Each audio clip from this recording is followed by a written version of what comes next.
Bonjour à toutes et à tous, bienvenue sur Eurosport et GCN pour le résumé de la troisième étape du Giro Donné, le Tour d'Italie au féminin qui a retrouvé le soleil après, on le rappelle, ce prologue annulé par cause de mauvaises conditions climatiques. Hier, c'est Annemiek van Vleuten qui a pris le contrôle du classement général en remportant l'étape. Aujourd'hui, une troisième étape qui devrait s'achever au sprint. Attention tout de même avec un final délicat. En accord avec l'organisation, les coureurs ont décidé, du moins l'Union cycliste internationale, de geler le dernier kilomètre et les temps seront pris à la flamme rouge. Le peloton qui est groupé et qui traverse donc l'Italie aujourd'hui, alors que justement une première attaque à 54 km de l'arrivée. La formation B-Pink qui se montre à son avantage. Giorgia Vettorello, il faudra être costaud aujourd'hui pour piéger les sprinteurs. On le rappelle, il y a la présence de Lorena Wiebes, mais également de Marianne Vos.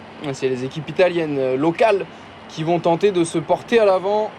On retrouve trois italiennes avec Zantone et Palazzi qui ont rejoint à l'avant Vettorello. L'écart qui est autour des 15 secondes et le peloton qui va les garder à portée de fusil. La formation Phoenix de Koenig, mais également la SD Works, la Lidl Trek qui a changé de maillot récemment avec le maillot blanc de Gaia Realini, meilleur jeune. Audrey Cornorago pour la Human Powered Health qui est bien placée, pas très loin de Elisa Longo Borghini, la championne d'Italie et grande amie d'Audrey Cornorago. À l'avant, ça bouge à moins de 30 km de l'arrivée avec notamment cette bataille pour le sprint intermédiaire. On n'aurait pas dit que c'était ici le sprint intermédiaire, les trois Gardo Volante du kilomètre 87 à Castelfranco Emilia.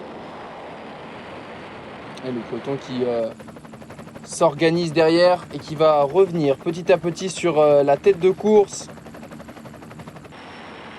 avec donc Palazzi qui est passé en tête de ce sprint intermédiaire, mais voilà, à 15 km de l'arrivée, le peloton revient et les trois italiennes en tête de la course vont être avalées, c'est le cas de le dire. Attention tout de même de ne pas créer de chute au moment d'être repris.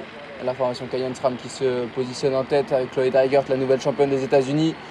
La championne d'Allemagne, Jan Lippert, juste devant sa leader, Annemiek van Vleuten. La Canyon SRAM très bien organisée. Ici à gauche, on voit Susanne Andersen pour la formation Inuit qui remonte, la championne de Norvège. On approche du dernier kilomètre. Et certaines concurrentes qui vont peut-être se relever en vue du classement général. Alors que la SD Works a pris les choses en main avec Lorena Wiebes, la championne d'Europe en deuxième position, Marianne Vos dans sa roue. Et c'est parti pour Lorena Wiebes qui lance son sprint avec Chloé Dygert qui remonte, la championne des États-Unis, mais Marianne Vos qui va rester dans la roue de Lorena Wiebes alors qu'il y a une chute pour Laetitia Paternoster, semble-t-il.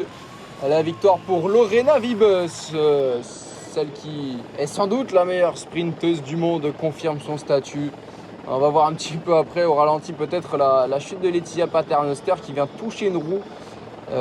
Probablement en se relevant, elle voit qu'elle ne peut pas jouer le sprint, elle se relève au fond, on la voit et puis elle vient taper la roue de la Uno X probablement, alors que devant Lorena Wiebes va chercher un nouveau succès.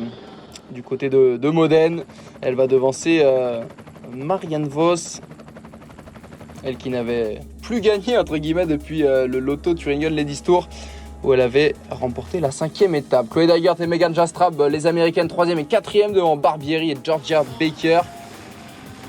Annemiek van Vleuten reste leader du classement général avec 49 secondes d'avance sur Cécilie Petrup Ludwig de la FDJ Suez. Et la française Juliette Labousse, 3e à 51 secondes. Le Giro Donné qui se poursuit avec demain la 4e étape, direction Borgo Val di Toro.